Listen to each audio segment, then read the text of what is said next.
Hi, I'm Gary Foles and welcome to this special edition of the Collegians of Old. Of all the alumni at St Bernard's, the Madden name is one of the most revered in the college's history.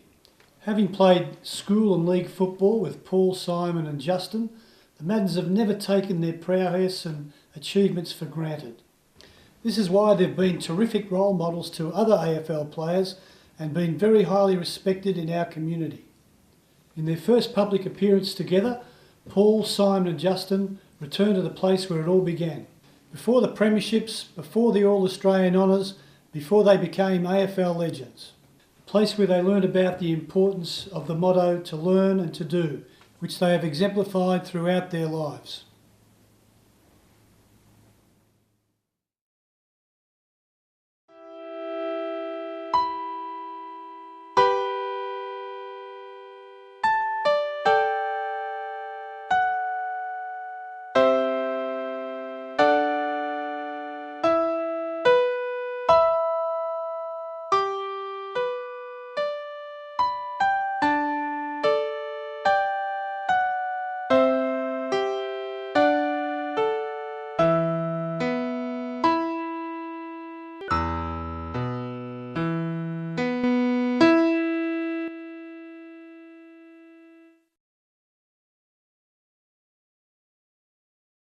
Well, about it already. Was it named after you or him? Oh, it's named after me. I think it's named after you. But what I think it's named after Thelma. I actually think it's named after Thelma. The reason why I think it's named after you, because I noticed that on the end there's a bit of bird crap already.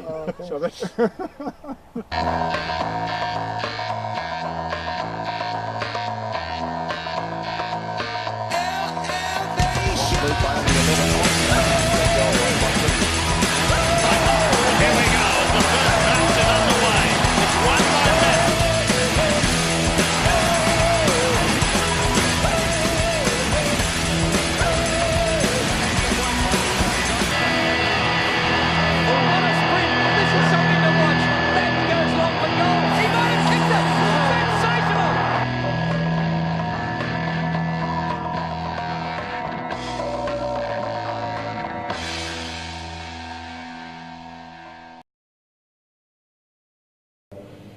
I think the handy thing about the school in our day was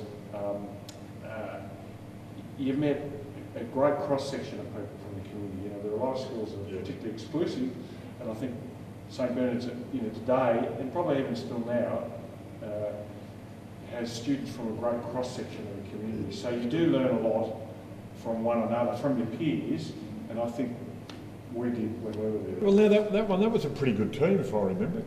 Obviously, it's AC premiers. So You had you in it for starters. I think Gary Foles. Foles's in there. Yeah, Gary Foles, and there were a whole heap of very, very talented footballers in there. And St Bernard's has always had very talented sports people and footballers. But that era, it sort of surprises me that there weren't more people that went on to other league careers, but.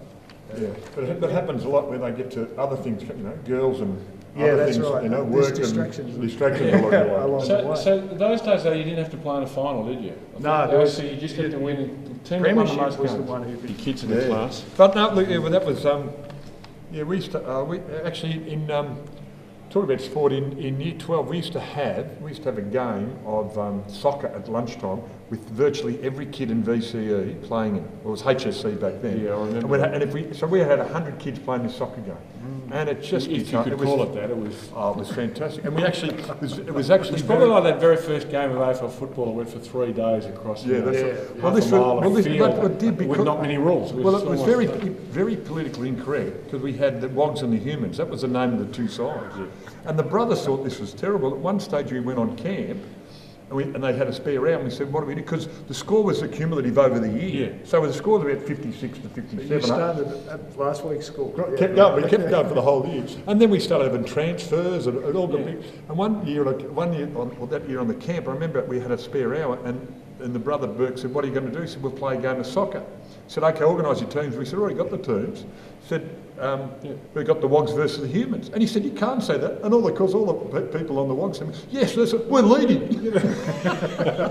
So we had a great group of fellas that played footy in our teams, but we didn't have much success. Because what used to A happen... lot of individuals.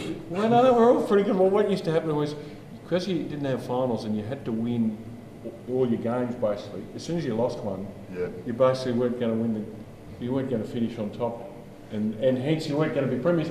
So you lost complete interest and just, mucked around and had a lot of fun. Well, that was the idea. You had to have fun, didn't you? We had a lot of fun, particularly on the bus trips going to, down to Mentone or De La Salle in Melbourne, which used to take a fair chunk of the day. No, So freeway then. I think we looked forward as much to the bus trip there, the game, and the bus trip back, because by the time you factored that all together, it only meant that you were in class for about 3/4 of an hour in the morning before you took off. You did your morning class and that was it. That was it. So that was probably the highlight of the day, really. The fact that Highlight of the week.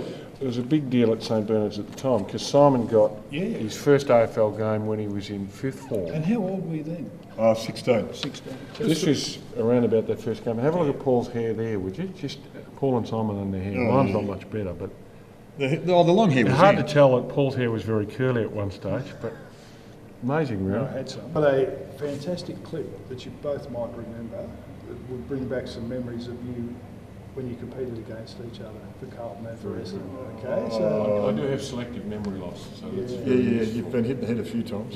Low flying planes. The two Maddens are having a go. It's only brotherly love. He's going to give the free kick to Simon. It just goes to show the older brother got the benefit of the doubt that time. Golly, he's not too happy about it. That's the funniest thing I've seen for a long time. There's only one way to settle this, so we better get out there and give it a go. All right, let's go. who's got 000 keyed into their own, right? Yeah, have you got insurance?